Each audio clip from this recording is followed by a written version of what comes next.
எல்லா மக்களையும் கூப்பிட்டான். வெயில் வேற பிரிச்சு மேயுது. வாங்க, ஒவ்வொரு தேர்தல் அறிக்கையும் கதாநாயகங்காக கதாநாயகிங்காக எங்கள் இது குழு குழுன்னு இருக்குங்காக எந்த தேர்தல் அறிக்கை நல்லா இருக்குது, எப்படி இருக்குது, உங்கள் கருத்து கணிப்பெல்லாம் சொல்லுங்கன்னு சொல்லி மக்கள்கிட்ட கேட்டான். ஓட்டு போகிறதுக்கு முன்னாடியே மைய விரலில் வச்ச மாதிரி பதில் சொல்கிறாங்க. திமுகவோட தேர்தல் அறிக்கையை வரவேற்கத்தக்கதில் இருக்குங்க.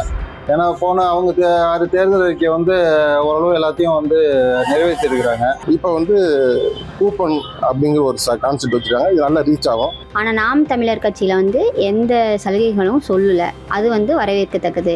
தாவைக்கால் சொன்னது எல்லாமே பாசிபிளா நடக்கக்கூடியது மட்டுமே பேசியிருக்காங்க. மக்களோட ஆசை என்னன்னா, யார் எந்த ஆட்சியில யார் உட்கார்ந்தாலும் மக்களுக்கு நல்லது பண்ணா ஏத்துக்குவாங்க. அதே மாதிரி இந்த 2000 ரூபாய் கொடுக்க சொன்னதும் எல்லா ரேஷன் கார்டுக்கும் கொடுத்தா மக்கள் அதுதான் விருப்பப்படுறாங்க.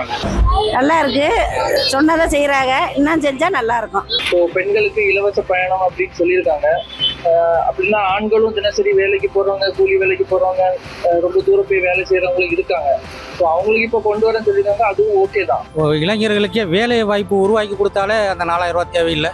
படித்தவங்க எத்தனை பேர் இருக்கிறாங்க? படித்தவங்களுக்கு ஒரு வீட்டுக்கு ஒரு ஆளுக்கு வேலைக்கு கொடுத்தாலுமே அவங்களே சுயமாக சம்பாரித்து அந்த பொருளை பூரா வாங்கிடுவாங்க. இந்த ஆளுங்கட்சியும் சரி, ஆண்ட கட்சியும் சரி, நாளைக்கு வரப்போகிற கட்சியாக இருந்தாலும் சரி, எங்களுக்கு வேலை வாய்ப்பை மட்டும் கொடுங்க, நாங்கள் சம்பாரித்து எல்லாத்தையும் வாங்கிக்கிறோம், எங்களை சோம்பேறியாக ஆக்காதீங்க. கல்வியும் மருத்துவத்தையும் கொடுத்துட்டீங்கன்னா போதுமானதாக இருக்கும் மக்களுக்கு. தமிழருடைய உரிமை தமிழருக்குங்கிற மாதிரி தமிழர்களுக்கான வேலை வாய்ப்புகளை அதிகரிங்க, இலவசத்தை குறைங்க. தேர்தல் அறிக்கை கொடுக்குறது இலவசம் இல்லாமல் யாரும் எதையும் கொடுக்க முடியாது.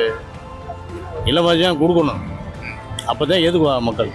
தரமான ரோடு, தரமான குடிநீர், அந்த மாதிரி அடிப்படை வசதிகள் தான் எதிர்பார்க்கறேன். ஏன்னா இப்போ இருக்கக்கூடிய எல்லா விஷயங்களும் எல்லா வீட்லையும் இருக்கு. பெண்களுக்கு, பசங்களுக்கு ஒரு நல்ல பாதுகாப்புள்ள ஒரு திட்டங்கள் வேணும். மோடி தான் 15 லட்சத்தை ஒவ்வொருத்தருக்கும் ஏற்றுற முடியாது. எங்கே ஏற்றினாரு? 3-15 வரைக்கும் தொடர்ச்சி ஆண்டு என்ன ஏற்றலை 10 காய். டு பி ஆனஸ்ட், நான் எதுலையுமே சாட்டிஸ்ஃபைட் அல்ல. எந்த கட்சியோட அறிக்கையுமே நல்லா இல்லை.